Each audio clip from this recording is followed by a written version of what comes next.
As international public speakers and best-selling authors, stay tuned to hear Paul and Jackson teach the practical science behind happiness and success. It was the night of the national championship. I was at the University of Alabama. I think it was a sophomore year. So, like the biggest night of the year, we were playing Clemson. And the most popular bar had a line of probably 200 people. Right? The cover charge to get in was like $200 or $300. This line down the block, right? But I wanted to get in so bad. Like I just had to go in. I had my friends inside. I think there was like a girl I was talking to inside or something. So I'm like, I want this so bad. I gotta get in there. So I was thinking about like cutting the line. Can I just like sneak in there? I thought about trying to pay the bouncer like $500 or something, but didn't want to spend that kind of money. I was looking at like, can I climb in there? Like, can I go over the fence or get up on the roof and like drop in there or something? I just want to get in so bad. But I realized that motivation wasn't going to get me in there. I decided I had to use my creativity and my intelligence to find a way in. So I looked across the street and saw this little restaurant. I walked in, ordered the cheapest thing on the menu, got it to go, throw on a baseball cap, walk up to the bouncer, and I say, I've got an Uber Eats for Sarah in the back. And he's like, what? I was like, yeah, Sarah in back. I think she's a bartender, bussing tables. If she ordered Uber Eats, I can just drop it off for her. And he's like, oh, yeah, dude, go ahead, whatever. So I walk in there, I'm 20 years old at this point, just walk into the biggest bar, most popular bar on campus on the biggest night of the year. I ditch my hat, whip open my snack from the restaurant and spend the night there. Pretty incredible night. The reason I share that is because you can use this for more than just sneaking into the bar, right? You can use this to fundamentally change your quality of life. And it begins with this shift from motivation and willpower, what I call habit building, to habit engineering, which is using your creativity and your intelligence. And that's what we're going to talk about today. So my name's Jackson. I'm a happiness researcher, instructor, and former Zen monk, and I have a thing for habits. Very particular about my own. I have this checklist with all of them marked off. This book, Atomic Habits, have to recommend. I'll link to it down below. By James Clear. I've probably read it like 5 or 6 times. And it's actually the textbook for the course that I created and instructed at the University of Alabama called Happiness Habits 101. So for the next 10 minutes or so, I'm going to talk to you about this idea of habit engineering. How to engineer your habits to be happier and higher performing. And there are really 7 rules that go into this. First, I want to share with you that the way we think about habits is pretty much all wrong. Probably all the psychology, self-improvement, philosophy, whatever, advice, 90% of it is totally worthless. Why? Because knowing isn't doing. And that's something that Laurie Santos talks about. She is a happiness researcher at Yale. She teaches the world's most popular course on happiness. And in one of the first weeks, she talks about the G.I. Joe fallacy. And it gets its name because in the old cartoon G.I. Joe, the main character always used to say, knowing is half the battle. In reality, knowing is like 1% of the battle, right? Because knowing intellectually doesn't mean we're actually going to do it.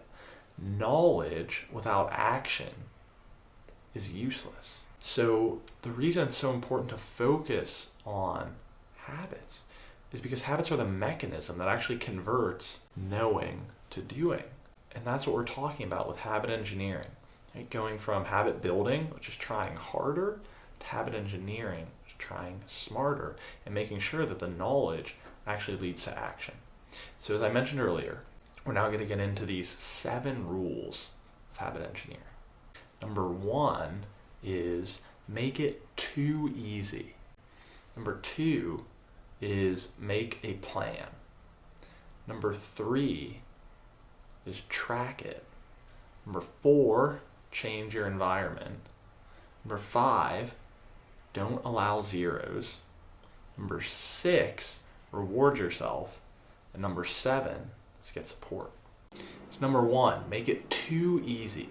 Start with the smallest possible version of your habit and then scale up. This is where so many people go wrong. They try to do this huge lifestyle change. I'm going to start running 10 miles a day. I'm going to read one book a week. It's just impossible. You have to have a habit in place before you can expand it. It's like having a solid foundation for your house. So start with something super small, something that feels like it's too easy, and then scale up. So I want to start going to the gym becomes I'm going to go to the gym 3 days a week for 15 minutes. Number two, make a plan. This is as simple as committing to when and where you're going to do it.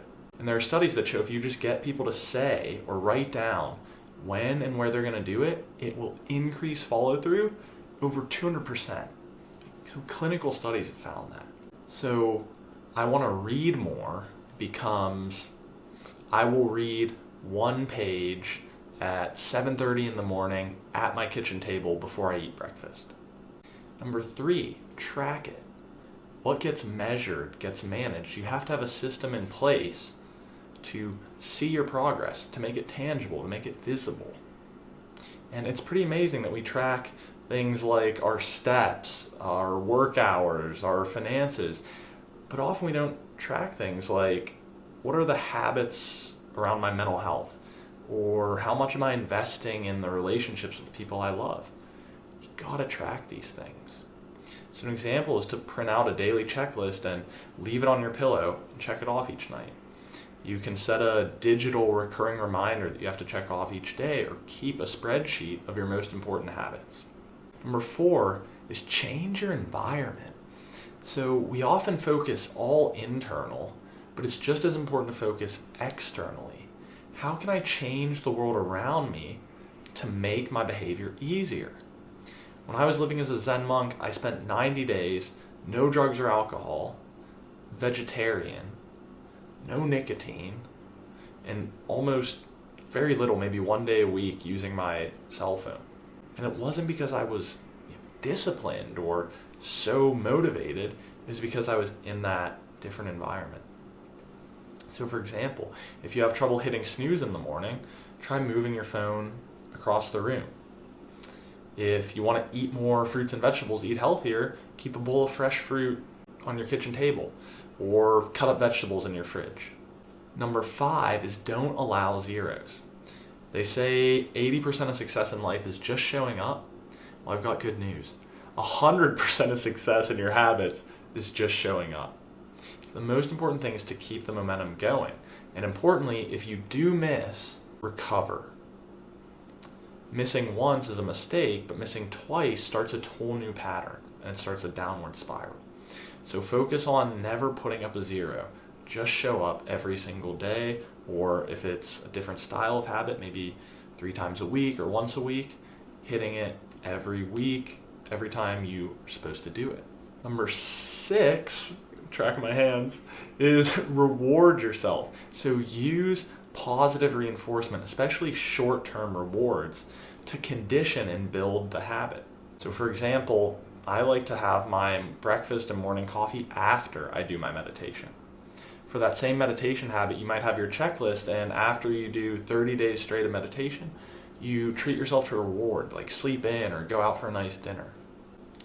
Number 7, and I think this one is the most powerful, especially if you're looking for immediate change, is to join a community or a group or an accountability partnership to make your desired habit automatic. So I wanted to start doing more public speaking. I joined a public speaking group that meets once a week, and I have to do it. I just show up and it's taken care of. You can partner with a close friend and you both want to work on your habits together. You need someone else, or better yet, a group, to hold you accountable and make the behavior automatic. So as I said, the single most powerful of these rules when it comes to affecting like immediate change on your habits and your behavior is joining a group, of changing the people you're around. Because this is really what makes the behavior automatic. So I want to tell you about the Rewired program. This is a 1-month version of the Happiness Habits course that I taught at the University of Alabama. So it's a 30-day challenge. By the end, you'll have built 3 new happiness habits, showing up every single day. I'll be there every step of the way to coach you along. You'll have access to a group of people doing the same thing. And all I ask is $1 a day. So it ends up being $30 for the rest of your life.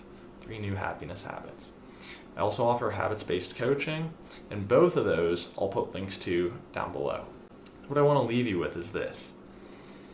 If your IQ and your motivation and kind of your overall capacity are your engine's horsepower, then your habits are the efficiency.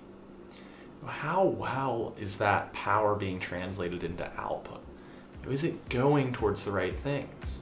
And ultimately, approaching your habits this way is going to take your input and make your outputs more efficient, because your habits are what matter when it comes to happiness and high performance.